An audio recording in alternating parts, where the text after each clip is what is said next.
Salut les devins, c'est Saikyu, on se retrouve aujourd'hui pour ma double review des chapitres 6 et 7 du fan manga Dragon Ball Kakumai. Je vais vous faire mon retour par rapport à la lecture de ces deux chapitres. Le 6 est sorti il y a un petit moment, le 7 vient tout juste de sortir, donc autant battre ce fer tant qu'il est chaud. J'en profite dès le début de vidéo pour répondre à l'une de vos interrogations. Vous êtes assez nombreux à me poser deux questions. La première, c'est comment le lire, sous forme entre guillemets de scan sur internet, etc. Eh bien, vous avez le lien en description. Sur Manga Draft, c'est gratuit, il n'y a même pas d'inscription nécessaire. Vous pouvez aller le lire là-bas directement. Deuxième question, et celle-ci n'avait pas encore de réponse, comment se procurer la version physique, un tome? Alors jusqu'à présent, il n'y en avait pas, et depuis peu, les équipes de Kakumai ont lancé les précommandes. J'espère qu'elles sont toujours ouvertes parce que ma vidéo de review est un petit peu tardée, mais ils ont lancé les précommandes. Alors vous savez, ils sont pas une multinationale, etc. Ils n'ont pas encore d'infrastructure, et c'est compliqué lorsqu'on parle de fan manga, mais d'après les informations que j'ai récupérées, ça se passe sur une page Instagram dédiée à cet effet. Il suffit de leur envoyer un DM là-bas, un truc comme ça. Je vous mets de toute façon le hâte de l'Instagram en description et vous allez vite trouver et vite pouvoir vous renseigner et vous procurer le tome si cela vous fait plaisir, car oui, le premier tome va voir le jour de manière physique et je trouve la couverture vraiment finement pensée et très agréable, étant donné qu'elle me fait à la fois penser aux pastels, les premières éditions de Dragon Ball en France, couplées aux dernières éditions, les versions ultimes, à savoir la Perfect Edition. Je trouve que c'est un choix très judicieux. En parlant de tomes, les chapitres 6 et 7 ouvrent le tome numéro 2 et autant vous le dire directement, le chapitre numéro 6 m'a beaucoup plus emballé que le 7. Attention, ça ne veut pas dire que je n'ai pas aimé le 7, loin de là, pas du tout. Mais s'il y en a un qui m'a plus touché personnellement, qui m'a plus attiré vers lui, c'est le 6, pour sa construction, pour le développement des personnages, qui me convient plus à titre personnel et très subjectif. Il se décompose en 4 blocs principaux,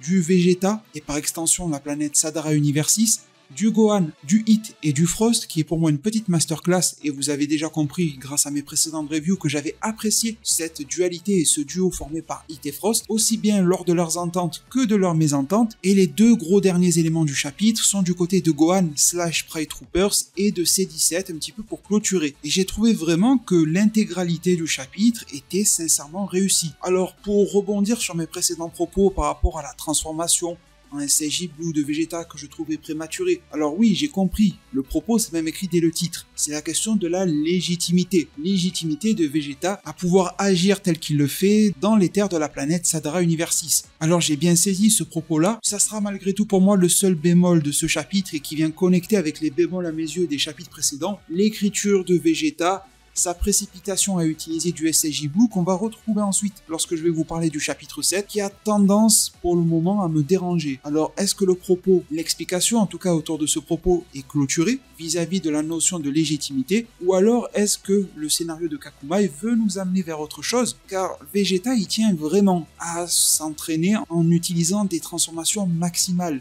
Il va le refaire au chapitre numéro 7, alors que pourtant ce même Vegeta est entraîné par Whis, du moins l'a été, et Whis à chaque fois leur demande de ne pas utiliser de transformation tel que Whis le demande d'ailleurs dans Kakumai, l'a fait dans de précédents chapitres et va le refaire dans le numéro 7 auprès de Goten et Trunks. S'il y a une explication derrière cela, et je l'espère, ça serait vraiment appréciable, parce que sinon j'ai du mal à me retrouver dans le propos de Vegeta. Mais bon, du côté de Vegeta, si vous me connaissez un petit peu, vous le savez, que j'ai apprécié ça. Le fait que l'on remette sur la table les transformations Saiyan plutôt classiques, SCJ1, comme étant perçues comme des transformations démoniaques dans l'univers 6, tandis que du côté de l'univers 7, on a le récit autour de Yamoshi, avec la dualité Yamoshi au cœur pur qui s'est éveillé au Super Saiyan face à toute une armée de Saiyans démoniaques, en tout cas du moins maléfiques, et j'ai l'impression que Kakumai a des idées similaires aux miennes, une compréhension que du côté de l'univers 7, on attribue plutôt le SCJ aux gentils, et dans l'univers 6 aux méchants, entre guillemets. Ce qui fait que même jusqu'aux plus hautes instances, telles que le roi, cette transformation-là est bannie. Également, ce que j'ai beaucoup apprécié dans ce chapitre numéro 6, et que j'ai un petit peu perdu dans le numéro 7, c'est la finesse et la qualité visuelle des transformations, des affrontements, de la mise en scène,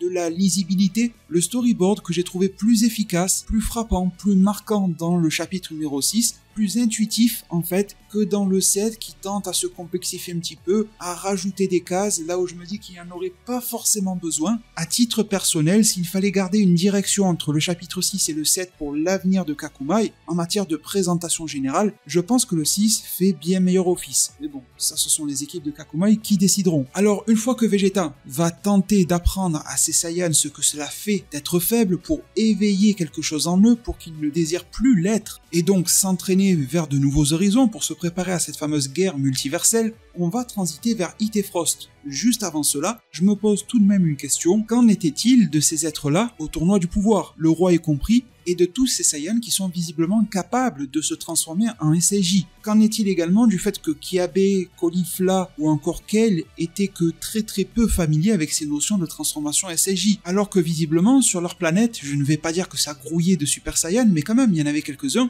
et en plus leur puissance est assez impressionnante.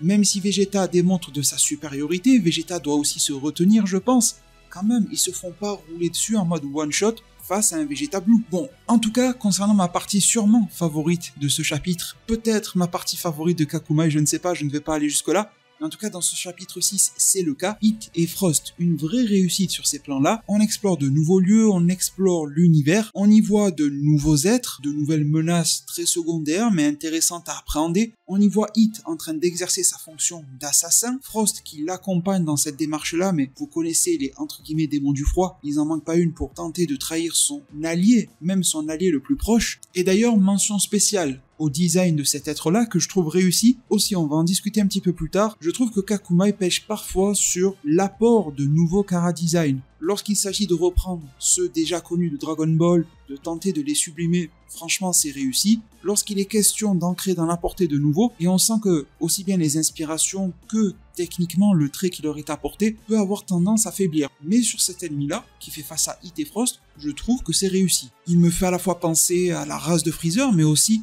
à du Majin Ozoto, donc c'est plutôt pas mal. On nous présente ces lieux comme étant la planète Dou ou Dou, je ne sais pas exactement comment il faut le prononcer. On s'y rend compte que des êtres très similaires à Freezer et à Frost pullulent presque en ces lieux qui ne donnent vraiment pas envie d'y résider, mais c'est quand même assez classe au niveau de la présentation visuelle. À l'intérieur de Kakumai, dans l'univers 6, d'autres membres de la race de Freezer semblent être présents, nettement plus que du côté de l'univers 7, et cette progression de l'aventure de ce duo-là va non pas trouver un stop, mais plutôt un moment de pause, car Frost veut en découdre d'une certaine manière, il va affronter directement Hit qui lui a déjà prouvé de sa supériorité. Frost nous fait comprendre qu'il tente de lire au travers du Tokitobashi et autres techniques temporelles que Hit est capable d'utiliser.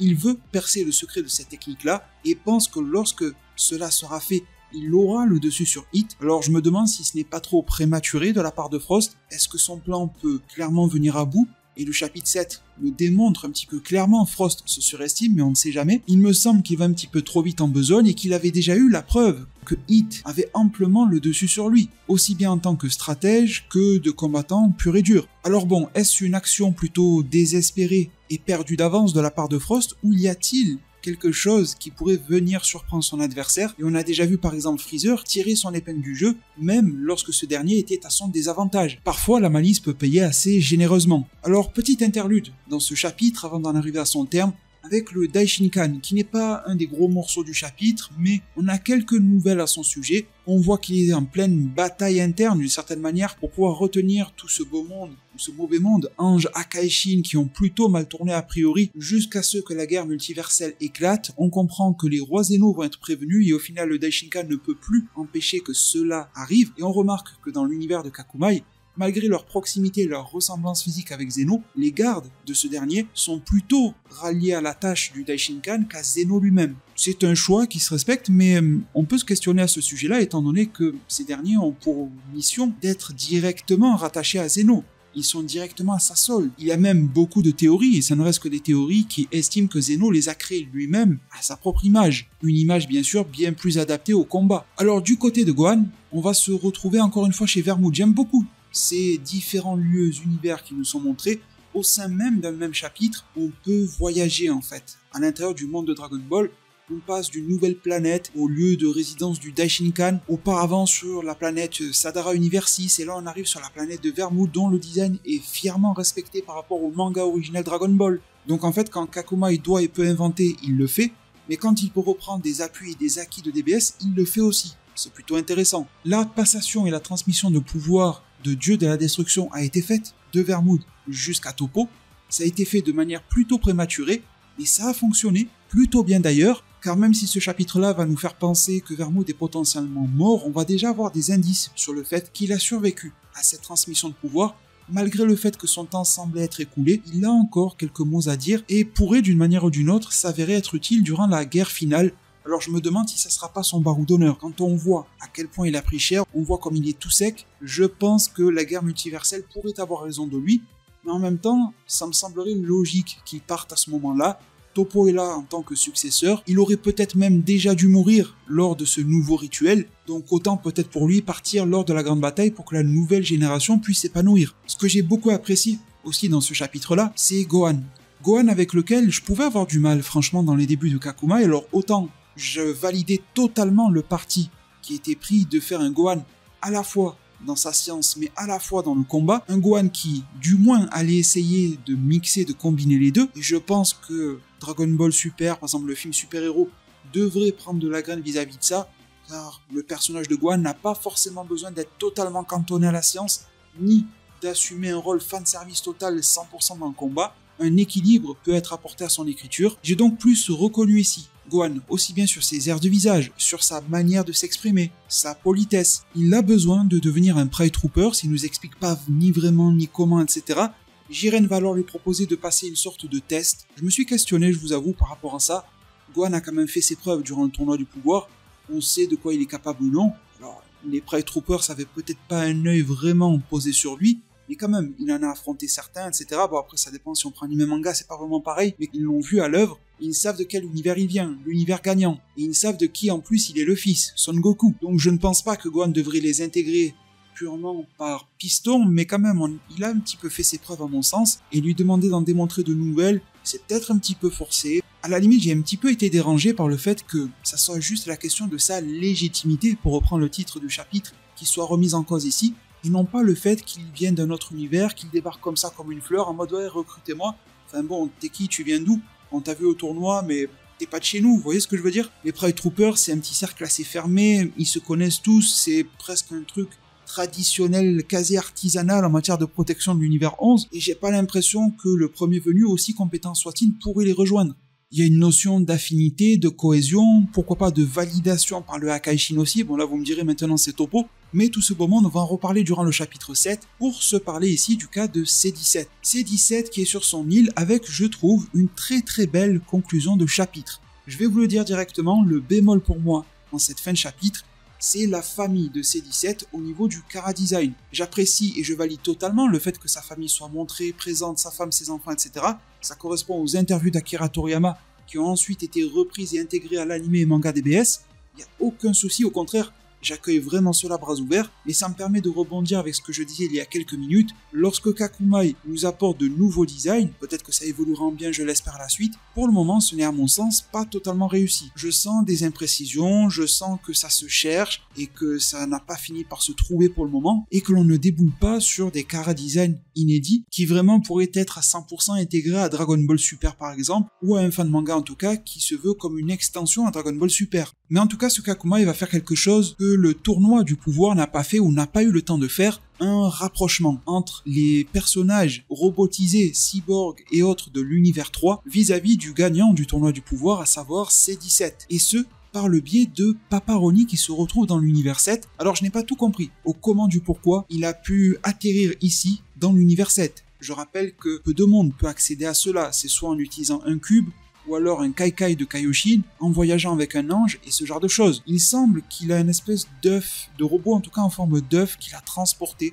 d'un univers à l'autre, et que cette machine ne semble pas totalement bien fonctionner. En tout cas, c'est ce que j'ai cru en comprendre, sinon je ne vois pas comment il aurait pu arriver ici de toute manière.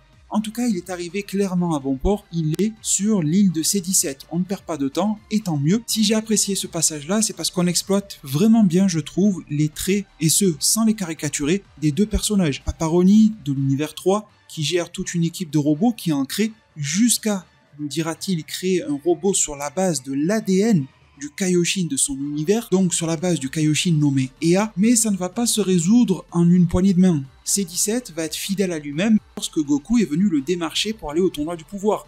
Il n'est pas intéressé par sa proposition, et si tout le monde doit se faire détruire, ça sera l'ordre naturel des choses. Peu importe ce qui va se passer, il affiche une certaine forme en tout cas, de nonchalance vis-à-vis de ça, jusqu'à ce qu'il soit rappelé à ses priorités, les fameux saphirs et perles. Ça fait un petit peu nom de jeu Pokémon, mais je pense qu'il y a une certaine référence derrière cela, qui sont donc ses enfants. On les voit accompagnés de leur propre mère, ils font preuve de leur peur, de leur crainte à mourir et ne veulent pas que leur propre mère décède et encore moins leur père. Ce passage-là va d'ailleurs nous délivrer une case juste sublime, je vous l'affiche. Je trouve vraiment que ce niveau de mise en scène est même rarement atteint par certains mangas professionnels, et je pèse mes mots, je trouve vraiment cette case d'une très belle et grande réussite. Et bon, vous vous en doutez, en tant que bon père qui se respecte, C17 va se voir contraint, non pas d'accepter, mais en tout cas d'entrer dans le jeu de Paparoni.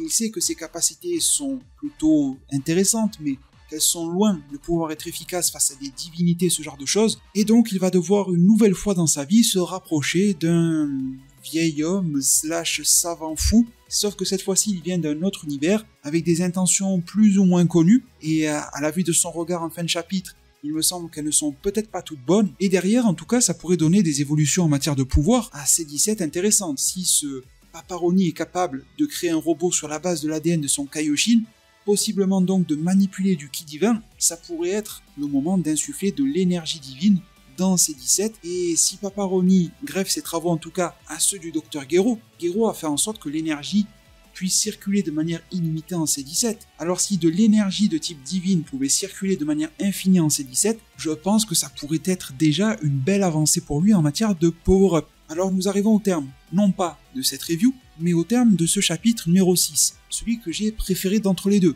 Le numéro 7 porte le titre de La Porte de l'Esprit. La couverture est à la fois très réussie et très spéciale. Elle dénote du ton habituel des couvertures, en tout cas à mon sens, surtout au niveau du Gohan. Sa posture me rappelle un petit peu un Dio Brando dans Jojo Bizarre Adventure. Les Pride Troopers qui se vêtissent de leurs plus beaux costumes, un petit peu comme on l'avait vu dans la version animée notamment. On y voit Lunch ou encore une symbolique avec Son Goku qui nous rappelle le Son Goku mort sur certains visuels officiels de Dragon Ball, et justement il va y avoir une référence à ça à l'intérieur du chapitre. Ce chapitre va prendre la décision tout à fait respectable de nous proposer une ouverture concernant Gohan, en nous précisant qu'un mois est passé, et nous nous trouvons donc dans l'univers 11. Il m'a paru difficile de juger si, durant ce mois-là, Gohan avait reçu la validation des Pride Troopers, ou s'il est en train justement de passer sa première mission de test. Mais je me dis à la fois que un mois plus tard, c'est un petit peu long. Mais bon, pourquoi pas. Alors premièrement, si j'ai eu un petit peu plus de mal avec ce chapitre numéro 7, c'est parce que voir Gohan dans ce registre-là, c'est certes nouveau, c'est de l'inédit, mais est-ce ce que j'ai besoin de voir concernant Gohan? Je ne pense pas. Gohan qui va dans des missions, qui se fait passer un petit peu pour un charmeur lors d'une mission d'infiltration. Et d'ailleurs, je me pose toujours beaucoup de questions lorsqu'il est question d'infiltration quand on possède ce type de pouvoir-là. Avec la vitesse de déplacement de Gohan et autres, pourquoi est-ce qu'une mission d'infiltration prendrait un tel temps lorsqu'on en a de telles capacités? Mais bon, passons, ça fait quand même une mise en scène assez cool. En tout cas, on comprend qu'on ne peut pas y aller avec la manière forte, on ne peut pas exploser le bâtiment et récupérer ce que l'on en veut, car Gohan et les Pride Troopers sont à la recherche d'une sorte de caisson qui abrite un virus dévastateur, nous dit-on, et donc forcément, si on y va à coup de Masenko Kamehameha et je ne sais quoi pour trouver cette fiole, on risque de l'exploser et donc que le virus se répande. Si j'ai eu du mal avec ce début de chapitre, c'est parce que j'ai eu un petit peu l'impression que ça avait des airs de filler. Vous savez, dans l'animé Dragon Ball Super, j'aurais bien vu Gohan faire ce type de mission-là dans des épisodes un petit peu hors série. Alors est-ce que derrière, il y aurait une portée dans le scénario à cette mission? Elle va nous apprendre à porter quelque chose de plus, que ça soit au personnage ou à nous en tant que lecteur? Je ne sais pas, mais sur la base de ce que j'en ai eu, les a priori en jeu, une nouvelle fois les nouveaux chara-design de personnages, je trouve pas si oufissimes que ça, même s'il y en a certains plutôt intéressants, comme lui là qui ressemble au gardien de l'enfer dans les fillers justement de l'animé des BZ. Cette scène d'infiltration va même donner lieu à une sorte de discussion entre Gohan et Goku, qui va venir lui apporter des conseils de manière un petit peu spirituelle. Alors franchement j'hésite à la lecture de ces pages-là. Doit-on en comprendre que Goku est réellement apparu, une sorte de manifestation astrale, ou alors un petit peu comme dans le film Ratatouille avec le rat qui s'imagine Gusto qui vient lui parler. J'ai l'impression que c'est à l'intérieur du cerveau de Gohan qu'il s'est peut-être même habitué à trouver conseil auprès de son père qui n'est pas réellement son père, mais une forme d'inconscient, pourquoi pas. J'hésite vraiment entre les deux situations, n'hésitez pas à me dire en zone de commentaires ce que vous en avez déduit à l'issue de votre lecture. Alors malgré tout, je trouve que cette scène tire beaucoup trop en longueur. Faire intervenir Goku, que ça soit lui ou une représentation que Gohan s'en fait dans une telle situation, était-ce nécessaire? C'est plutôt cool de voir que Gohan ne va pas suivre les préceptes de Goku qui préconisait plutôt la manière forte, et encore que je peux remettre en cause sa manière forte vu que Goku dit à Gohan « Occupe-toi du plus puissant, comme ça tu fais fuir les autres ». Encore une fois, avec leur tel niveau de puissance à Gohan, Goku et j'en passe, c'est pas des petites frappes comme ça qui les impressionnent, ce n'est pas des petites frappes comme ça qui nécessitent que l'on s'entraîne au plus puissant. Je pense qu'une démonstration de force, sans avoir à blesser ni à tuer ses opposants, pouvait être faite très rapidement, sans avoir à se préoccuper ni de ce que dit Gohan, ni de ce que dit Goku, ni de ce que va faire Gohan, avec sa stratégie d'envoyer un flash, une bombe flash lumineuse, etc. Je trouve vraiment qu'il y a un décalage entre ce que sont et ce que peuvent faire les personnages et les scènes qui nous sont présentées. Les scènes sont bonnes, elles sont bien présentes, c'est juste qu'elles ne me semblent pas en adéquation avec ce que je viens de décrire. Alors bon, on va tenter nous-mêmes, au sein de cette review, de ne pas trop s'éterniser sur cette scène pour passer à une qui m'a bien plus plu, en tout cas une page qui m'a beaucoup plus plu, concernant Vermood. Cette réhabilitation de Vermood, alors il est extra sec. Avoir la peau sur les os, c'est la définition incarnée, mais la page est extrêmement classe. Il nous dit qu'il en a bavé, mais qu'il en faudra plus pour la battre, et ça rejoint un petit peu ce que je disais à l'instant concernant le fait que peut-être que sa fin viendra lors de la guerre. Il dit d'autant plus que vos destins étaient à la merci d'une guerre dévastatrice qui ne vous concerne pourtant nullement. J'ai l'impression que le job de Vermood sera définitivement conclu lorsqu'il aura pu apporter sa pierre à l'édifice de la victoire à la guerre qui se profile. Alors par contre, à l'opposé de la scène avec Son Gohan, il y en a une que j'ai beaucoup aimée, c'est peut-être mon passage préféré du chapitre, allez savoir, avec Goten et Trunks. Je trouve que leur entraînement fonctionne bien, la méthode d'entraînement me paraît valide, ça me rappelle la plupart des entraînements à l'ancienne que l'on trouve dans les shonen que j'apprécie beaucoup. Whis qui reste fidèle et droit dans ses bottes, jusqu'à ce que le personnage de Goten, et non pas de Trunks, qui pourtant est plus avancé en expérience, va commencer à se concentrer, à sentir une forme de chaleur l'enveloppant. Il va rentrer en phase avec lui-même comme Whis le lui préconisait. Et là, le titre du chapitre trouve sa signification, la porte de l'esprit. C'est comme si Goten accéder à son fort intérieur, il se demande lui-même où il s'y trouve et il atterrit devant une gigantesque porte. Alors là, vous vous en doutez, et je pense que c'est exactement le même cas pour vous, je ne peux pas m'empêcher de penser à ce qui se passe dans Naruto Shippuden avec Kyuubi, Kurama scellé à l'intérieur de Naruto. Cette scène m'y renvoie directement, surtout que là, on parle d'un fan manga dans lequel Dark Oz fait partie de l'équipe qui travaille dessus, forcément grand fan de Naruto. À l'intérieur des pages, Goten va se demander ce qu'il y a derrière cette porte-là, en se remémorant que Whis leur demandait d'affronter leurs démons. Alors là, encore une fois, affronter ces démons, se trouver plongé probablement à l'intérieur de soi-même, face à une énorme porte qui donne sur quelque chose, une entité cachée scellée, il n'y a qu'un pas pour que la scène Naruto Kyuubi se répète ici. Mais franchement, c'est plutôt bien amené, et même si la référence paraît évidente, je me suis laissé prendre au jeu, j'ai validé cette scène-là et je me suis dit que ça fonctionnait. Alors malheureusement, on n'en saura pas beaucoup plus, ça serait d'ailleurs assez drôle que cet être entre guillemets démoniaque, enfoui au sein de Goten et probablement de Trunks, prenne la forme d'un Ozaru, le fameux singe géant qui ici pourrait venir représenter l'instinct, l'esprit Saiyan combatif et peut-être même barbare, tout en continuant de miser sur le parallèle avec le fameux Kyuubi de l'œuvre Naruto. La phase de concentration de Goten ne va pas s'éterniser, c'est la première fois qu'il atteint cet état-là. Trunks n'y est pas parvenu, pas encore en tout cas. Goten déclare avoir vu cette porte, ce qui rend heureux et presque fier Whis, mais qui va faire mine de rien. Car, un peu comme à l'accoutumée, cette porte à ouvrir, ces démons à affronter, seront sûrement le fruit et l'aboutissement d'un chemin qui aura été emprunté par soi-même et uniquement par soi-même, mis à part le beau coup de pouce que Whis leur donne en leur fournissant le matériel et les instructions d'entraînement. Cette scène se conclura avec Goten, une fois de plus, qui va en arriver une belle conclusion, celle que il ne faut pas utiliser la puissance de Gotenks et qu'il faut voir au-delà de leur propre force. Il faut puiser dans quelque chose de plus puissant que ça, donc c'est pour ça que l'entraînement fait fi des transformations SAJ, fait fi de Gotenks, et qu'il y a quelque chose de plus, de supérieur à tout cela, dans lequel il faudra puiser. Et Whis, dans son coin, acquiesce cela. Alors Kakuma il prend également en compte l'actualité de Dragon Ball, j'en ai bien l'impression, avec notamment le cas de Pan. On avait déjà vu ça dans le chapitre 5 de mémoire, des références qui sont évidentes mais que j'apprécie beaucoup. Aussi bien sur le design de Pan, qui rejoint un petit peu ce qui se fait dans le film Super Hero, avec le fait qu'elle appelle Piccolo Picoyo, elle est encore petite, elle a encore sa tétine même de bébé. Pikoyo, qui est un nom qu'elle avait attribué à Piccolo lorsqu'elle était vraiment bébé cette fois-ci dans l'anime Dragon Ball Super, et c'est vrai que sur les réseaux, y compris moi-même, on s'en amuse beaucoup, c'est assez mignon et drôle à la fois. Et justement, elle va se rapprocher de son maître, Piccolo, qui est bien occupé. Rappelez-vous, dans la dernière review en date, il s'était rapproché, ou plutôt s'était rapproché de lui, Saoniru et Pirina, les deux Namek phares de l'univers 6, qui visiblement veulent lui proposer quelque chose, mais bon, vous connaissez la fierté de Piccolo, Saoniru et Pirina n'en sont pas dépourvus non plus, ça ne sera pas beaucoup développé, ça sera plus teasé qu'autre chose, je me demande si ça fait du lien avec Super Hero. Piccolo parle d'une nouvelle technique qui a été mise au point, dont il va leur faire la démonstration. Ça a été plus teasé qu'autre chose, mais Saoniru de l'univers 6 va parler d'une nouvelle technique qui aurait été mise au point et qu'il veut montrer du coup à Piccolo, sauf qu'une mini-ellipse aura lieu dans le chapitre 20 minutes plus tard. Vraiment l'art de Kakumai à son paroxysme avec Piccolo, qui me rappelle d'une certaine manière lorsque l'on activait son aura dans le jeu vidéo Dragon Ball Z Hyper Dimension sur Super Nintendo. Je pense que beaucoup d'entre vous le connaissent, c'est vraiment un classique des jeux vidéo Dragon Ball, et sur la Super NES y compris. Piccolo et même ses deux opposants sont d'une classe absolument incontestable, et j'ai l'impression, déjà par le fait qu'il est tout seul face à ces deux-là, mais aussi à en juger de leurs états physiques respectifs, que Piccolo prend l'avantage sur eux. Il prend l'avantage, mais en plus il semble avoir évolué, obtenu un power-up, car il dit avoir appris quelque chose concernant leur race. Alors est-ce que c'est une évolution de Piccolo psychologique, physique, les deux, difficile à savoir? Ça serait pas mal que Piccolo puisse relier son évolution dans Kakumai à celle de Super Hero, avec son potentiel libéré. Vous savez qu'on a vu il y a pas longtemps, et je ne sais pas si les équipes de Kakumai peuvent sans cesse comme ça réadapter leur récit et leur dessin en fonction de ce que Dragon Ball Super se décide de mettre à jour ou non. Je pense que ça doit être compliqué à faire.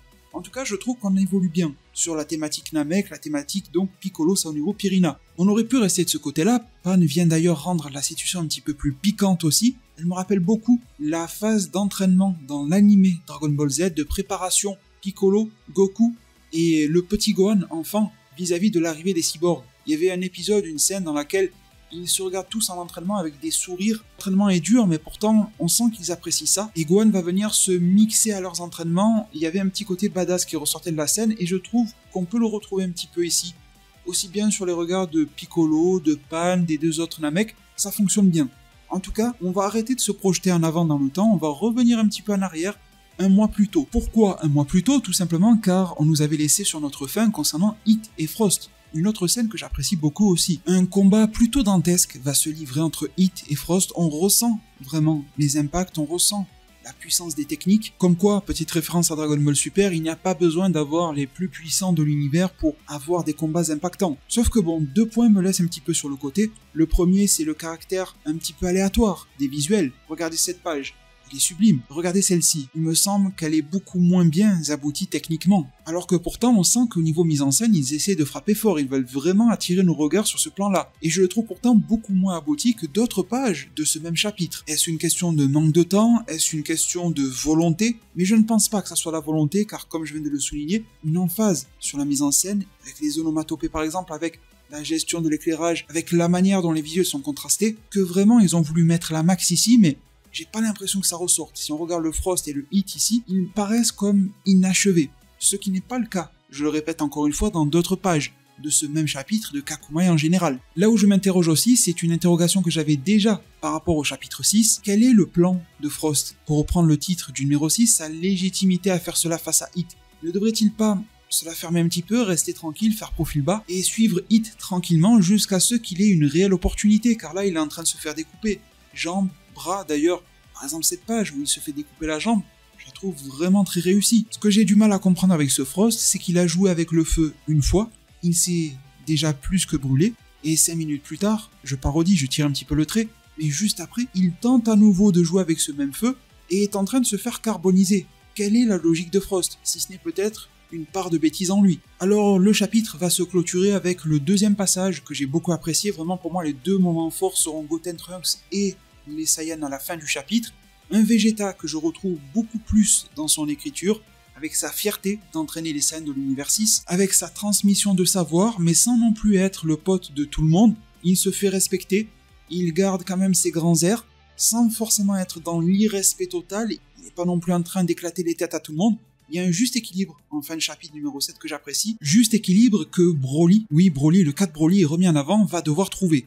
Alors, je vous l'avais dit, en chapitre numéro 6, Vegeta va décider à nouveau de passer au SSJ Blue et va inviter ses collègues Saiyan à passer dans leur transformation maximale pour poursuivre les entraînements de manière nocturne, étant donné que ce petit groupe-là est tellement supérieur à ceux de l'univers 6 que les laisser totalement à 100% de leur temps s'entraîner avec les persos de l'univers 6 pourrait au mieux leur servir d'échauffement mais non pas de point de progression. Donc pour qu'il y ait des avancées, ils vont devoir malheureusement, c'est le cas de le dire, s'entraîner entre eux. Alors je suis vraiment pour cela, je trouve que c'est un très bon point de logique, j'en avais pas parlé durant les chapitres précédents, ça me faisait bizarre de me dire que les scènes de l'univers 7, avec leur niveau bien connu, et les pontes, pour ainsi dire, de l'univers 6, vont s'entraîner avec le menu fretin de Sadara. Ça me semblait un petit peu bizarre et c'est vrai qu'il fallait passer à la seconde vitesse. Cette seconde vitesse, aussi bien les auteurs de Kakumai que Vegeta vont la passer avec ce questionnement perpétuel que j'ai concernant l'utilisation à outrance du Blue.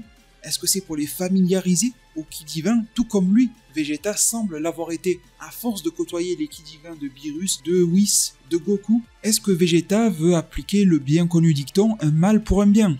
Le mal d'aller à l'encontre des propos de Whis, de ne pas se baser sur leur forme de base pour s'entraîner, pour ensuite décupler leur pouvoir avec les transfos, mais au contraire, de les habituer au Ki divin et qu'ils puissent eux-mêmes ensuite le développer. D'ailleurs, c'était un propos de l'anime DBS, notamment du côté de Kale et surtout Caulifla, qui voulaient s'éveiller à des transformations telles que le God et le Blue. Mais en tout cas, avant d'en arriver là, avant d'avoir la réponse à cela, Broly va nous dire qu'il n'a plus utilisé son Super Saiyan Full Power. Il va voir que Kale va l'utiliser, sauf qu'elle va l'utiliser de manière maîtrisée, et elle va avoir le rôle d'apprendre cela à Broly, et je trouve ce rapprochement totalement bien senti et parfaitement amené. D'ailleurs, j'aimerais bien à l'occasion que Broly se remémore qu'à la fin du film DBS Broly, il y a eu un petit moment où il se contrôlait un petit peu, en tout cas, des signaux de maîtrise nous ont été montrés avec les pupilles de Broly qui réapparaissaient juste avant qu'il se mange le Kamehameha final de Gogeta, et pile au moment où il a été téléporté grâce au souhait de Shirai auprès de Shenron. Bon, si Kakumai ne le fait pas, c'est pas bien grave, c'est de l'ordre du détail, mais il y a certains détails que j'apprécie voir être soulevés dans Kakumai, et je me dis que celui-ci pourrait l'être dans un futur proche. Mais à encore plus court terme que cela, il y a quelque chose qui semble un petit peu poser problème, c'est Broly qui se transforme en Super Saiyan de niveau 1, et on sait déjà à quel point il est surpuissant sous cette forme-là. Kakumai ne nous dit pas s'ils prennent le parti d'attribuer un Zenkai Boost à Broly suite au film DBS Broly. Je vous rappelle que Goku et Vegeta, d'après le manga DBS, ne peuvent plus en avoir de Zenkai Boost, mais rien n'indique que Broly ne peut pas en avoir. C'est son tout début en tant que combattant, et ce sont aussi ses premières expériences où il frôle la mort dans des combats de très très haut niveau. Il me semble alors qu'après le film Broly, il est naturellement power-up en ayant reçu des soins. Ce qui veut dire que sa forme de SSJ ici est encore plus dévastatrice qu'elle ne l'était déjà, alors que cette forme avait poussé Goku et Vegeta Blue à aller vers Gogeta. Alors sur les réseaux sociaux, tout le monde s'est extasié devant cette page, et je peux le comprendre, elle est sublime. Mais franchement, j'ai vu peu de monde montrer celle-ci, et je trouve qu'elle pose une ambiance absolument incroyable. Elle est sobre, il n'y a pas grand chose qui est montré, je ne suis pas sûr qu'elle ait demandé énormément de temps pour la dessiner, je ne sais pas, je ne suis pas professionnel du secteur, mais en tout cas elle a le don d'apporter quelque chose à la réalisation de cette seconde transformation de Broly en Super Saiyan. Il pète tellement un câble en Super Saiyan qu'on a l'impression qu'il est pas loin de s'approcher du Super Saiyan Berserker, en tout cas le Full Power comme il l'appelait à l'époque du film DBS Broly. Et il a l'air même un petit peu plus énervé qu'il ne l'était déjà la première fois, alors je pense que plusieurs étapes approchent pour Broly, déjà arriver à canaliser la colère sous sa forme de SSJ1. Si tu veux parfaire la forme de SSJ Full Power et la maîtriser, commence déjà par maîtriser le SSJ1, ça serait un bon début. Et je pense que déjà Vegeta pourrait lui enseigner cela. Et ensuite, Kale pourrait s'efforcer de l'aider à canaliser son SSJ Berserker.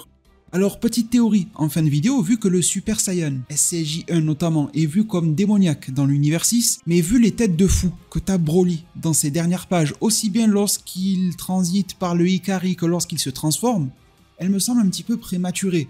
Il vient à peine de commencer le combat, il ne perd pas le contrôle, que psychologiquement il semble le perdre. Ça m'a l'air d'aller un petit peu rapidement en besogne et je me demande s'il n'y a pas une signification derrière cela, comme si Broly était en train directement de taper dans une voie relativement démoniaque de son pouvoir. Ça peut être dû bien sûr au fait qu'il ne contrôle pas la transformation et puis ça viendra plus tard, mais de ma propre compréhension, à la fin du combat dans le film, Broly commençait à s'apaiser même dans sa forme full power. Alors je me demande si pour lui fouler la terre de la planète Sadara Univers 6 ne le déclenche pas sur un certain aspect plutôt sombre, démoniaque, que le roi de cette même planète tente de maintenir caché sous le tapis, ce qui serait justement rémanent du conflit Yamoshi Saiyan Univers 7 et probablement du récit que l'on suppose similaire dans un passé lointain de l'univers 6, mais aussi permettrait de rebondir sur la phrase du Broly de 1993 du film, rétorquant qu'il ne serait pas un monstre, mais bien plus que ça, un vrai démon.